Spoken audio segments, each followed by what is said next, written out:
अस्सलाम वालेकुम एवरीवन। मौजू है रमज़ान के बाद हम लोग मुनाफिक क्यों बन गए हैं। देखिए, ये मौजू बहुत अहम है और इसमें एक गहरी हकीकत भी छुपी हुई। रमज़ान के बाद मुनाफिक बनने की बात करना दरअसल एक पेचीदा और हसास मौजू है। ये सवाल, ये मौजू इस बात की तरफ इशारा करता है कि रमज़ान के दौरान जो रूहानियत, जो इबादत और नेक अमल हम करते हैं वो रमज़ान के इख्तिताम के बाद आखिर कम क्यों हो जाते हैं, या फिर लोग ज़ाहिर में एक बात अंदर में दूसरी बात का शिकार क्यों हो जाते हैं। यानी वो सामने कुछ होते हैं और अंदर ही अंदर वो कुछ और क्यों हो जाते हैं। सबसे पहले है, मुनाफिक वो शख्स होता है जो ईमान का दावा करता है कि मैं मुसलमान हूँ, मैं ईमान वाली हूँ, लेकिन उसके दिल में हकीकतन उसके दिल में ईमान नहीं होता। वो ज़ाहरी तौर पर इस्लामी अमाल करता है लेकिन उसके दिल में कोई सच्चाई नहीं होती। ये मुनाफिक पीपल्स है। नफाक का मफ़हूम ये है कि अंदर और बाहर का ताल्लुक मुख्तलिफ होता है और अल्लाह ताला के साथ सच्चे ताल्लुक की कमी होती है।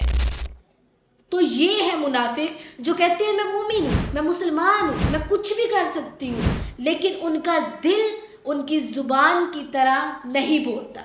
ज़ुबान पर कुछ और दिल में कुछ और होता है। इसी तरह रमज़ान में मुसलमान हम लोग अपनी रूहानियत की बेहतरी के लिए इबादत करते हैं, रोज़ा रखते हैं, कुरान की तिलावत करते हैं, दुआ और ज़िक्र करते हैं, गुनाहों की माफ़ी मांगते हैं, सदका देते हैं। लेकिन रमज़ान के बाद जो हमारे अंदर चेंज आता है वो इस बात की अक्कासी करता है कि आया इंसान ने वाकई अल्लाह के साथ ताल्लुक़ में सच्चाई पैदा की थी या नहीं की। रमज़ान की इबादत में जो ख़ास रूहानियत होती है को वो कुछ वक्त के लिए रहती है, लेकिन जब वो रुखसत हो जाती है तो बाज़ लोग अपनी असल हालत में वापस आ जाते हैं, जिसमें उनकी इबादत में कमी आ जाती है और वो दोबारा दुनियावी ख्वाहिशात में मगन हो जाते हैं। रमज़ान में तो हमें आखिरत की फ़िक्र रहती है, हम दुनिया को भूल जाते हैं, हम इबादत करते हैं, दुआएं करते हैं, अपने गुनाहों की माफ़ी मांगते हैं, लेकिन रमज़ान के बाद हम फिर वही बन जाते हैं, हमें परवाह ही नहीं होती। इसी तरह अल्लाह ताला कुरान में फरमा रहे हैं, और जब वो नमाज पढ़ते हैं तो सुस्ती से पढ़ते हैं, सिर्फ लोगों को दिखाने के लिए। देखिए, ये आयत वाज़िया करती है कि बाज़ लोग इबादत को मुफ्त दिखावे के लिए करते हैं, ना कि दिल से। रमज़ान में इबादत का जो जज्बा था वो अगर हकीकी तौर पर दिल में ना हो तो बाद में सुस्ती और बेतवज्जी आ जाती है। ये तो वही बात होगी ना, हम नमाज पढ़ते हैं, हमारी मजबूरी है, हम जस्ट खाली जगह फिल कर रहे हैं कि मैंने नमाज़ पढ़ी है, हम लोगों को दिखाने के लिए नमाज़ पढ़ते हैं। हमारी नमाज़ों में खशू और खदू नज़र ही नहीं आता, हम कव्वे की तरह ठूंगे मारते हैं। इस तरह की हमारी नमाजें हैं। इसलिए अपनी नमाज़ों को खशू और खदू के साथ पढ़े, नेक अमाल करें रमज़ान के बाद भी।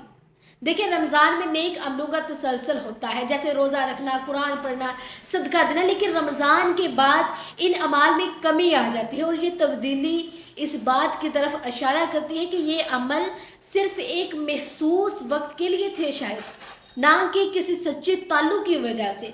अगर हमारा अल्लाह सुब्हाना ताला के साथ हमारा सच्चा ताल्लुक़ होता तो हम आज भी रमज़ान की तरह इबादत करते, आज भी हम अल्लाह ताला से मुलाकात रमज़ान की तरह करते जैसे हम रमज़ान में करते थे। कुछ अफराद रमज़ान में इबादत को लोगों को दिखाने के लिए करते हैं, रमज़ान के बाद जब उनका समाजी दबाव कम हो जाता है तो वो इन अमाल को तुर्क कर देते हैं। देखें, याद रखें, अगर इंसान रमज़ान के बाद अपने दुनियावी मामलात में इस हद तक मशगूल हो जाए कि उसका रूहानी ताल्लुक़ कम हो जाए तो ये भी नफाक की एक अलामत हो सकती है। ठीक है, अल्लाह ताला के साथ सच्चे ताल्लुक़ को अहमियत दे। मुनाफिक बनने से बचने का एक तरीका ये है कि इंसान अपने दिल में सच्ची तौबा और ताल्लुक़ कायम करे। रमज़ान के बाद जब हम अपने अमलों में कमज़ोरी फ़ील करें तो हमें अल्लाह की तरफ रजू करना चाहिए और अपनी इबादत में इखलास पैदा करने की कोशिश करनी चाहिए। हदीस नबवी में है कि अल्लाह ताला फरमाते हैं, ए मेरे बंदे, تمہارے اعمال تمہاری نیتوں کے مطابق ہیں. ٹھیک ہے, اگر ہم اپنی نیتوں کو خالص کر لیں تو ہمارے عملوں میں بھی تسلسل اور سچائی آئے گی. کیوں نہیں آئے گی بھائی؟ اور ہم منافق بننے سے بچ سکیں گے. اس لیے رمضان کے بعد منافق نہ بننا, یہ ہمارے اپنے اعمال کو کس نیت سے ہم کر رہے ہیں یہ ہمیں دیکھنا چاہیے.